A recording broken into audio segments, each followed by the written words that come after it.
Este tema, según pasan los años, es una hermosa melodía y viene muy bien. Se adapta perfectamente a lo que vamos a hacer. Vamos a hablar de años, de historia de la medicina, de sucesos mundiales, de maravillosos sucesos de historia de la medicina mundial. Y voy a hablar entonces de grandes investigadores y también investigadores argentinos, muchos conocidos por ustedes, otros que merecen serlo.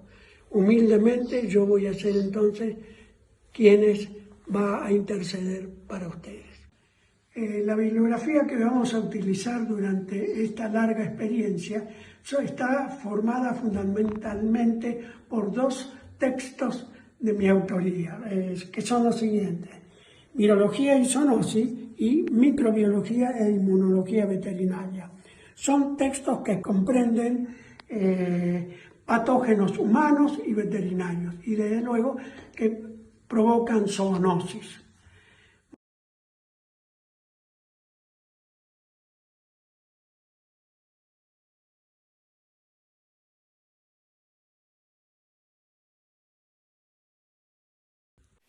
Bueno, nuestro primer tema de esta serie de temas de la medicina y referido a la historia de la medicina, vamos a hablar de la fiebre hemorrágica argentina, vulgarmente llamada mal de rastrojos.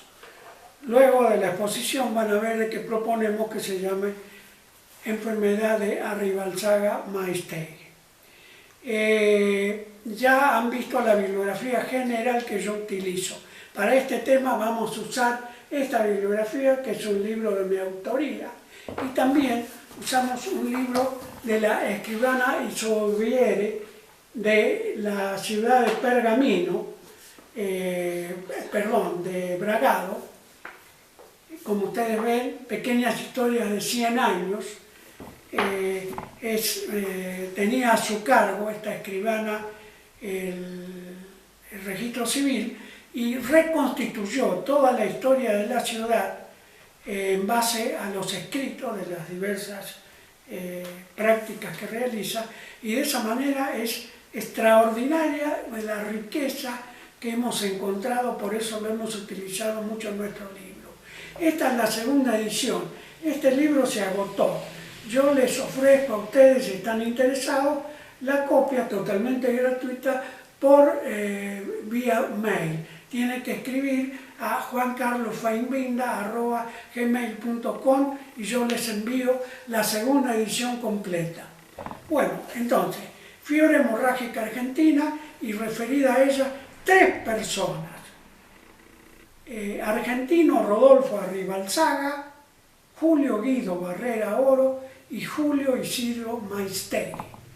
Son 3 de un centenar y medio de personas que durante unos 10 a 15 años trabajaron para elucidar totalmente el diagnóstico y tratamiento de esta enfermedad.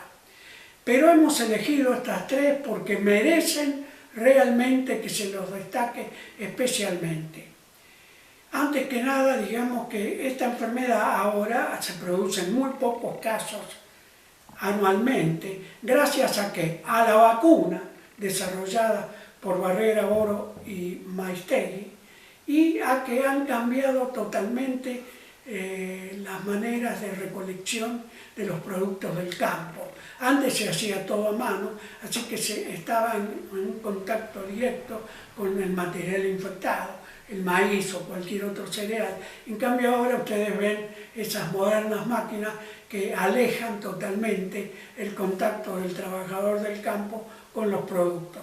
Entonces, por eso, a pesar que el reservorio de la enfermedad es el ratoncito el campo, el calomis musculino fundamentalmente, continúa infectado y mucho más incluso, a pesar de eso, y que hay en este momento de 5 a 7 millones de personas expuestas a la enfermedad, se producen muy pocos casos por las dos cosas que hemos citado.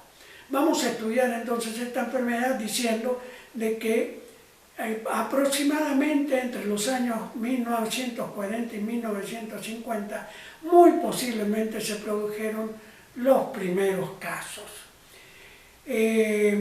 Acá podríamos decir de que aparece en forma epidémica en los años 50. Para eso entonces yo tengo que estudiar el lugar. El lugar exactamente correspondía al noroeste bonaerense, a las poblaciones de Bragado, Mechita y Alberti en la provincia de Buenos Aires. Así como esto es historia, vamos a ver la historia de esos lugares. Entonces, tengo que hablar de la República Argentina y decirle que en 1840 el general Ángel Pacheco decide, él mandaba en ese momento la parte media de los blandengues, estaba dividido en 3 cuerpos, entonces dentro de la frontera sur, que luego fue la frontera del medio, que correspondía al río Salado, Pacheco, Ángel Pacheco, que había nacido en Chile, le pide al sargento mayor Eugenio del Busto que estacionara soldados a unos 20 a 30 kilómetros al sur del río Salado, cerca de una laguna que se denominaba Laguna Brava, que es la laguna correspondiente a la ciudad de Bragado. Así que entonces, ¿cuál era el motivo de todo esto? Era poder pacificar la zona ante las embestidas que hacían los aborígenes del sur, los cuales iban y atacaban poblaciones blancas, ejecutaban a los masculinos, raptaban a las mujeres y los niños y las llevaban a las tolderías del sur. Eso sucedió con Eugenio del Busto. Eugenio del Busto había nacido en Montevideo en 1801, fue llevado a temprana edad a los campos de la provincia de Buenos Aires, donde su padre fue muerto en un malón y raptada su madre junto con el niño. El niño creció en una toldería, olvidó totalmente el idioma español que hablaba. Cuando el general Rauch ataca esta población, se encuentra entonces con un niño blanco que no hablaba el idioma español. Le enseñan posteriormente los rudimentos de la guerra que utilizaban en ese momento nuestras fuerzas y pasa a formar parte de los blandengues. Con el tiempo se destaca, adquiere el grado de sargento mayor y entonces le encomienda el general Pacheco que haga un cantón en esa zona que le dije que fue posteriormente la ciudad de Bragado. En ese momento el gobierno había instituido la enfiteusis. La enfiteusis era un sistema por el cual se propiciaba la colonización. ¿Qué se hacía con ello? Después de 10 años de instalarse en una región protegida por las fuerzas blandengues y pagando un canon mensual y anual, pasaba a poder de esas personas el terreno que habían alquilado. Esto es lo que hizo un señor, Mariano Biaus. Así que debemos a don Mariano Biaus el alquiler por enfiteusis de un terreno aproximadamente de 10.000 hectáreas. Cuando se produce la revolución del sur, donde Lavalle actúa contra las fuerzas de la gobernación de Buenos Aires y luego el fracaso de las mismas fuerzas ante Dorrego, Biaus debe huir hacia Montevideo y pierde entonces los terrenos que había alquilado. Posteriormente, una vez pacificado, regresa, el gobierno le devuelve los terrenos que había alquilado, pero le pide que done un terreno central que constituyó la parte céntrica de lo que hoy es Bragado. Entonces tenemos descrita a Bragado en su nacimiento en 1845. La otra población importante para la historia nuestra es Mechita. Mechita está a 10 kilómetros. Es una pequeña población de 2000 habitantes ferroviaria. Era una estancia de Alzagonzue y de su hija y de Mercedes Quintana, que fue donada por esta familia para el ferrocarril que luego fue el ferrocarril Sarmiento. Tenemos que historiar entonces el ferrocarril Sarmiento, así que vuelvo para atrás. Después de la batalla de Caseros, en 1857 se inaugura el primer ferrocarril. La estación central estaba a la altura de lo que hoy es el Teatro Colón. Tenía una proyección de 10 kilómetros y llegaba hasta San José de Flores. Eso fue en 1857 y habían dos máquinas que habían sido compradas en Inglaterra, dos máquinas locomotoras usadas de la guerra de Crimea. 20 años después ya el ferrocarril llegó a lo que hoy es Bragado. Pero se necesitaba una estación de arreglo de los vagones, así que Alzagonzue dona esos terrenos al norte de Bragado y se le da el nombre de Mecha a la población y Mechita a lo que fue luego la parte de arreglo de máquinas. Entonces tenemos a Mechita, el lugar que es muy importante para lo que luego vamos a relatar de la fiebre hemorrágica argentina. Alberti queda un poquitito más al norte. Lo cito también por la importancia porque allí se produjeron los primeros casos. Tenemos entonces más o menos situada la zona de aparición de una extraña enfermedad que decimos que sucede de una manera epidemia en 1953, los primeros casos. Primeros casos que son detectados en forma epidémica, a tal punto que Souvier en su libro relata 47 muertos en la epidemia de 1953 en la población de Bragado, que tenía 16.000 personas en ese momento. Es decir, una cosa realmente impactante.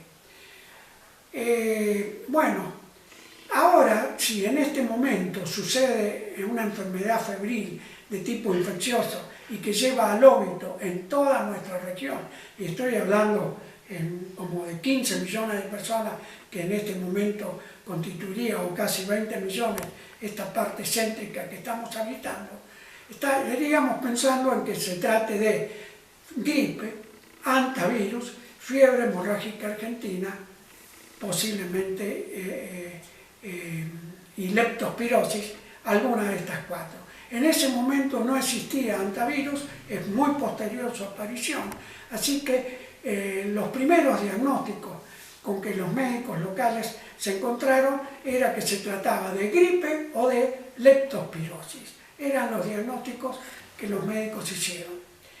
Entonces aparece la figura de Argentino Rodolfo Arribalzaga. Tenemos que historiar a este médico. Es desde luego una familia de vascos. En 1877 dijimos que llega el ferrocarril que iba hacia la provincia de La Pampa y que luego se denominó Ferrocarril Sarmiento. Al principio fue un ferrocarril privado que posteriormente fue tomado por la provincia de Buenos Aires y luego vendido y comprado por los ingleses. Así que en 1877 ya estaba formando parte de los ingleses. Se le ofrece al intendente de Bragado brazos para levantar la cosecha. De esa manera entonces empiezan a llegar los primeros trabajadores. llegan los hermanos Arribalzaga, que venían de Vizcaya. José, que fue el primero, el más joven de ellos, se queda a trabajar en Bragado. Se desarrolla allí, va adquiriendo experiencia, posteriormente se casa, nace su hijo Ángel, que es el padre de nuestro, digamos, el médico que estamos relatando. Y Ángel, posteriormente, como digo, se desarrolla como músico, fue un músico importante de la ciudad de Bragado. Se casa con una prima, es decir, su abuela era prima del que fue luego presidente de la Nación, Hipólito Yrigoyen. Ángel posteriormente se va a estudiar, se casa y nace su hijo, que se le da el nombre de Argentino Rodolfo. Rodolfo, pichón para los amigos, descarta el nombre de Argentino y siempre se refirió como Rodolfo. Se dedica, se casa posteriormente con Carmen y ambos se van a Buenos Aires, donde se radica y se recibe de médico y se radica posteriormente en Bragado en el año 1938.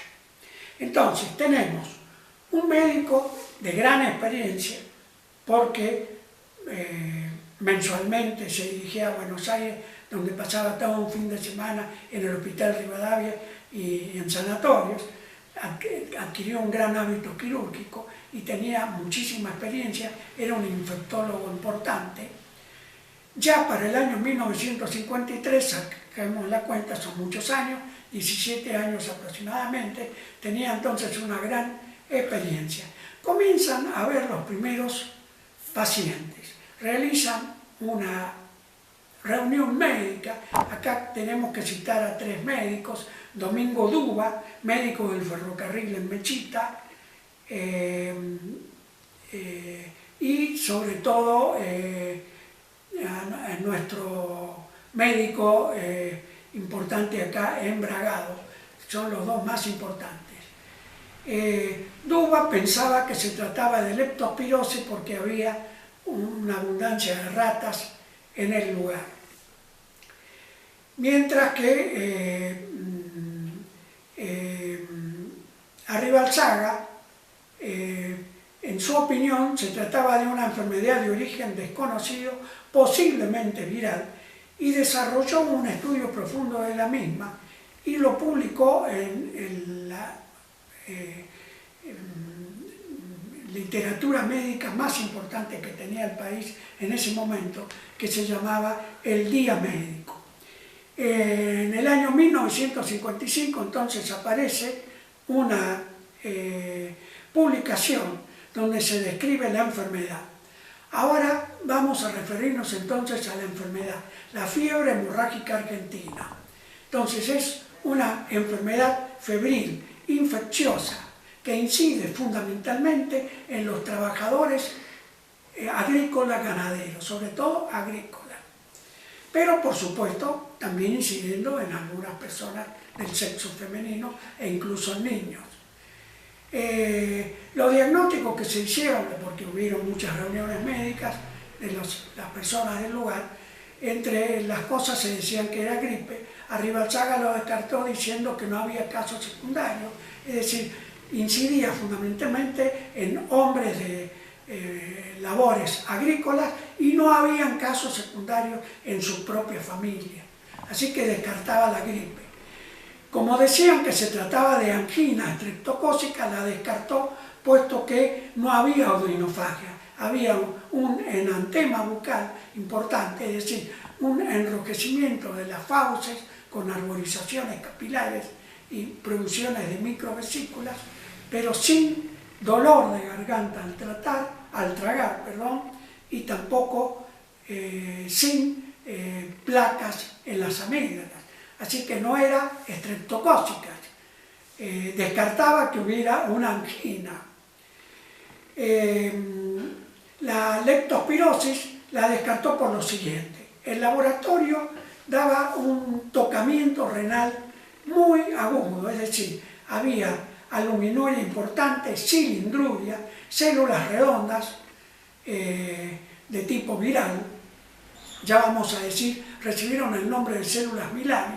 Héctor Milani era un bioquímico en la ciudad de Junín, que fue el que detectó estas células, se le dieron el nombre de células Milani, le ponían el sello a la enfermedad, luego se vieron que estaban en todas las virosis, así que perdió importancia. Entonces, pero no había tocamiento hepático, es decir, no hubo ictericia nunca y no había ninguna lesión de tipo hepático, así que se descartó de esa manera leptospirosis. Por lo tanto, su opinión era un virus de origen desconocido y de tocamiento fundamentalmente renal. Bueno, se publica en el Día Médico, es observado por los médicos dándole una importancia mediana, todavía no llegaba al alcance de todas las personas del país, pero las epidemias, que son epidemias fundamentalmente de otoño en invierno, ya vamos a decir por qué razón, es decir, de comienzo durante marzo y caen a mediados del invierno, más o menos a mediados de julio caen, los casos se van dando en una curva así, y luego pueden tener a veces una doble curva en agosto, septiembre. Se producían entonces casos en una curva de este tipo. Sucede entonces que las epidemias se fueron extendiendo, fueron apareciendo en poblaciones vecinas, ya llegó a Junín, 9 de julio, Bolívar, es decir, Rojas, a muchos otros pueblos, se fue extendiendo, hubieron centenares de enfermos, centenares de muertos, ya salían todos los diarios del país, se alarmaba el gobierno, el presidente Ilía tomó las cartas en el asunto, el doctor Noblía, ministro de Salud Pública, entonces tenemos la aparición del Estado en este momento, 1958. El doctor Noblía llama al Instituto Malbrán, el doctor Ignacio Piroski, director del Instituto Malbrán, quien llama entonces a Barrera Oro, Julio Guido y a otros virólogos para hacer un estudio completo y se radican en la ciudad de Junín, que era la cabecera más importante que en ese momento había. Estamos hablando entonces, en este momento, de el primero de las tres nombres importantes que citamos, es decir, a Argentino Rodolfo Arribalzaga, que era quien había descubierto la enfermedad. Ahora aparece el segundo de esas personas, Julio Guido Barrera Oro, que era un muchacho joven, un virólogo joven del Instituto Malbrán. Bueno, además de los virólogos y bacteriólogos, viene la Universidad Nacional de Buenos Aires con las cátedras de microbiología y parasitología, el doctor Armando Parodi y todo su equipo, y la cátedra de enfermedades infecciosas con el doctor Humberto Ruggiero y colaboradores, quienes realizan un estudio extraordinario y empiezan a publicar, empieza a publicar un libro, fue el primer libro que tuve en mis manos, entre paréntesis voy a hablar ya después de otras personas que se fueron incorporando a este estudio. La epidemia, como hemos dicho, se fue extendiendo. Se llegó a la conclusión, porque Armando Parodi es el primero en aislar un virus, es decir, un agente, él lo aisló en cobayo, posteriormente se ve que es mucho mejor el músculo, el ratón albino suizo, pero en los primeros momentos Parodi lo aísla en el cobayo. Pasa los filtros, así que no se trataba de leptospiras ni bacterias, era un virus pero teníamos únicamente el primero o segundo postulado de Koch, nada más. Acá entonces tenemos que hablar de los postulados de Koch. En realidad de Henle Koch. Henle fue un patólogo que en 1840 estableció los postulados basándose en las enfermedades del gusano de seda de Bossi.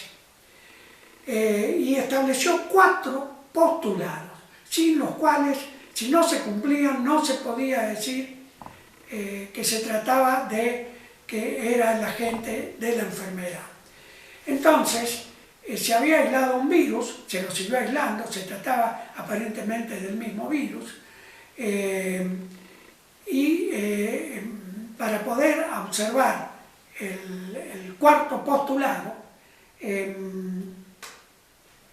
se realiza la primera autoinoculación al ser humano, la cual la realiza en su propia persona Barrera Oro, contra las indicaciones. Por supuesto, esto está prohibido, no se puede hacer, es muy peligroso, podría perder la vida perfectamente. Además, no es la forma natural con que el virus aísla.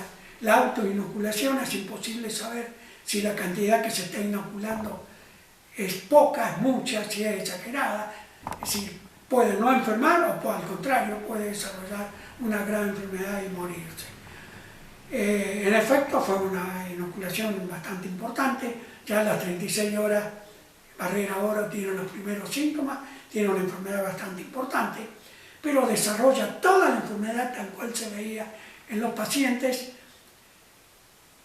Se le habían extraído sangre antes de la experiencia, se fue haciendo los cultivos sanguíneos diariamente, se fue aislando el virus ya desde el 12º día de enfermedad, se lo siguió aislando y luego a los 30 y a los 60 días se pudo ver por fijación de complemento, que era la prueba técnica de laboratorio que se hacía en ese momento de diagnóstico para confirmar de que habían anticuerpos contra el virus aislado. Es decir, entonces tenemos con que Barrera Oro hace la autoinoculación. No tenemos que olvidar ahora, antes de dejarlo a Rivalzaga, en decir de que se trató de algo muy importante, lo que hizo después. A Rivalzaga en el año 1953, a escondidas, cuando había un paciente fallecido que nadie reclamaba su cuerpo y por lo tanto aparentemente no había ningún familiar, realizó en la madrugada una autopsia de ese cuerpo para verificar y sacar cada trocito de órgano y ver cada uno de ellos y poderlo ver después al microscopio las distintas lesiones que podía tener. Quiero que se observe ustedes lo que se está viendo ahí. Es decir, tenemos una enfermedad febril hemorrágica, porque los pacientes tenían algunos enfermedades tíficas y en cambio otros tenían graves enfermedades hemorrágicas. Otros morían de encefalitis, pero la mayoría tenían hemorragia. Tenemos entonces una enfermedad hemorrágica ya terriblemente infecciosa y una persona con nada más que protegido, con un pequeño pañuelo que ni siquiera habían suficientes elementos en ese momento y unos guantes simples, realiza una autopsia en un fallecido por esa enfermedad. Tiene la suerte, desde luego, de no enfermarse, anota todo lo que ve, es perfecto. Todo eso para delimitar bien y poder decir que estábamos en presencia de una gravísima enfermedad nefrotóxica hemorrágica. Entonces, vamos delimitando entonces la enfermedad. Una enfermedad viral hemorrágica. Tenemos la primera autopsia de Rivalzaga, la primera autoinoculación. Habíamos dicho de que Parodi había aislado el primer virus en 1958. A su vez, Parodi fabrica una vacuna y aproximadamente de 800 a 1000 y pico personas en riesgo, voluntarios, son inoculados con esta vacuna, desde luego muertas por vapores de formaldehído. Ninguna de esas personas padece la enfermedad ni sufre ningún tipo de alteración. Pero esta vacuna nunca se utilizó, fue inmediatamente erradicada, es decir, se obligó a incluso desechar la cepa viral aislada, porque no cumplía requisitos fundamentales, que vamos a decir dentro de muy breves instantes. Es decir, no es cuestión de tener un agente, matarlo y volverlo a utilizar. Hay que tener la total certeza de que no es riesgoso, que no es peligroso, y se deben cumplir una serie de normativas fijas, imposibles de evitar. Por lo tanto, lo que se había realizado fue una experiencia hermosa, de gran utilidad, pero inútil. Entonces, ante la certeza que se tenía aislado el virus y que era la gente, digamos en este momento, para no olvidar, en esta larga exposición se me puede olvidar, que el virus es un virus RNA, ácido ribonucleico, del grupo Arenaviridae.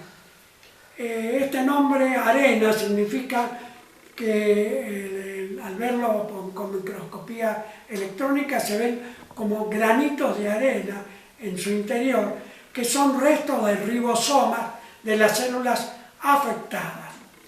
El virus se aísla de los ratones, de los criséptidos. Acá tenemos que decir que dentro de los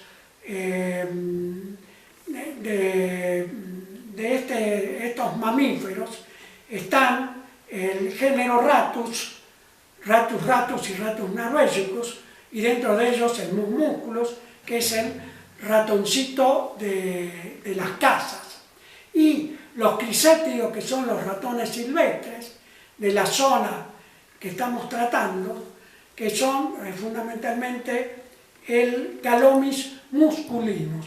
También está el Acodonas arae, el Calomis laucha y el Calomis callosus en la zona.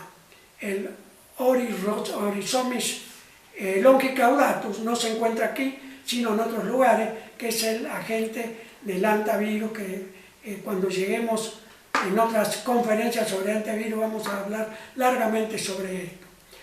Digamos en este momento que los síntomas que da la enfermedad, que caracterizan la enfermedad, son al principio de tipo gripal, en los primeros 4 días. En el periodo de invasión son síntomas gripales, donde hay cefalea, decaimiento, anorexia, dolores, artromialgia. Esos son síntomas gripales. Es toda invasión de tipo gripal tiene estos síntomas porque son producidos por los macrófagos. Posteriormente vamos a ver el ataque capilar, donde hay la serie de interleucinas que se generan y que van a atacar los capilares para dar los síntomas de pequeñas hemorragias, de petequias o bien hemorragias visibles. Dentro de las formas clínicas están las formas tíficas, las tífico-vasculares, las formas neurológicas. Tífica significa de estupidez, es similar a la tifoidea. Casualmente era uno de los diagnósticos, pero se diferencia porque lógicamente las pruebas hematológicas descartan totalmente. Además no hay salmonela, no se aíslan, no hay tifus exantemático, no se aíslan rickettsias, nada de eso. Bien, entonces decimos de que estamos ante un virus del grupo Arenaviridae y que el huésped es el Calomis musculinus, que es muy abundante, que incluso llega a zonas, tenemos de 5 a 10 millones de personas expuestas en este momento, está en gran parte de la zona agrícola ganadera del país infectando este ratón, así que todo el mundo está expuesto dentro de esta región, lo cual significa de que las personas que realizan tareas agrícolas deben ser vacunados. O bien tener una gran precaución, manejar ropa, guantes, etcétera, etcétera. Bueno, entonces, ¿cómo se consiguió la vacuna actual, la vacuna que se utiliza? En 1978 se realiza una convención donde 4 instituciones de importancia se reúnen y hacen como un contrato.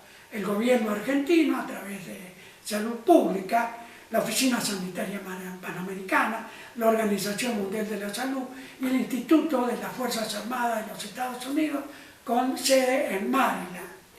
Y el Malbrán designa a Barrera Oro para que concurra a los Estados Unidos para purificar una de las cepas que había sido aislada y que había sido seleccionada para estos fines. Después de largos y arduos trabajos, se consigue entonces la purificación de esta cepa y se comienzan a realizar las distintas experiencias que habíamos dicho que por esa razón la vacuna del Parodi no fue útil. Es decir, primeramente ver de que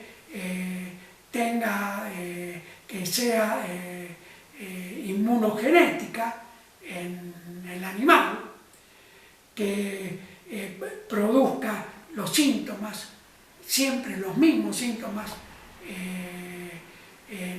que se reproduzcan en el animal, que a su vez dé suficiente inmunidad en las personas y no cause lesiones y de que tenga durabilidad la misma, es decir, de que no sea causa de enfermedad y que sea inmunogenética. Bueno, todo ese tipo de pruebas que llevaron muchos años se realizaron con el grupo de Barrera Oro y de Julio Maistegui en el instituto, que ahora es el Instituto Maistegui. Así que tenemos que hablar de la tercera figura. Extraordinaria figura.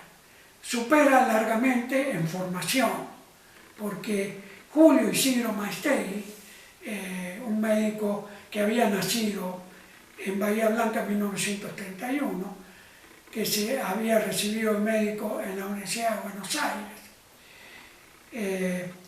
hizo un doctorado y un magíster en salud pública en Harvard, en Estados Unidos, posteriormente un curso de epidemiología en Estados Unidos, un máster, posteriormente, así que era magíster en salud pública de una universidad de prestigio como Estados Unidos. Posteriormente se traslada a Londres, donde hace una especialidad en enfermedades tropicales. Y regresa a la Argentina y es contratada por el CEMIC, un prestigioso instituto de investigación argentino, para centrarse en la ciudad de Pergamino y realizar estudios. Hasta ahora Pergamino no había destacado demasiado, había tenido pacientes, pero digamos que los pacientes se derivaban hacia Junín, digamos, donde había en el hospital mayores disponibilidad de recursos. Bueno, la labor de Maistegui en Pergamino es de extraordinaria calidad. Va desarrollando un humilde hospital en algo notable, va enseñando a sus colaboradores, enseñando epidemiología, enseñando virología, enseñando salud pública y, lógicamente, logrando de esa manera que se instale cada vez más el tratamiento y el aprendizaje y el diagnóstico de la enfermedad. Llega un momento en que pasa a ser el centro nacional para el estudio de la fiebre hemorrágica, sin ninguna duda, sin desmerecer desde luego Junín, pero todo va dirigido gracias a la extraordinaria labor del doctor Julio Maistegui y a su extraordinaria formación científica, que supera a la de todos los argentinos del momento. Entonces, ya las primeras vacunaciones se realizan con la cepa y la vacuna que se había logrado en Estados Unidos, pero luego, desde 1990, es habilitado el Instituto de Pergamino para su fabricación. Lamentablemente, Julio Maistegui cae enfermo, fallece en 1993 y en 1994 el Instituto Maistegui pasa a denominarse Instituto Nacional de Enfermedades Epidémicas Humanas Julio Isidro Maistegui, un nombre totalmente justo. Nosotros proponemos que la enfermedad de fiebre hemorrágica argentina se denomina enfermedad de Arribalzaga-Maistegui, por la labor extraordinaria, primeramente por la extraordinaria visión de Arribalzaga y posteriormente por todos los méritos del doctor Maistegui.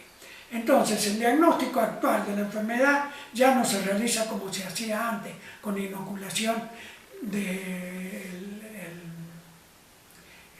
cobayo o del ratón. Del ratón tenemos que citar acá los trabajos de la doctora Marta Sabatini, del grupo de virología del Instituto Manela de Córdoba, puesto que la enfermedad en tanta extensión, digamos que ahora abarca el norte de La Pampa, el sudeste de Córdoba, todo el sur de Santa Fe y el noroeste, avanzado casi la mitad de la provincia de Buenos Aires. Estamos hablando de una cantidad impresionante de kilómetros cuadrados y de millones de personas expuestas. Volvemos a repetir, se producen casos anuales gracias a dos cosas, a que se realiza la vacunación y a que ahora las labores son de mucha mayor efectividad, ya no se maneja el cereal a mano, las cosechas con 6, 7 personas encima de máquinas cosechadoras, cosiendo las bolsas a mano, manejando el maíz, desgranando el maíz, etcétera, etcétera. Entonces hay una mucha mejor protección y además la gente se vacuna.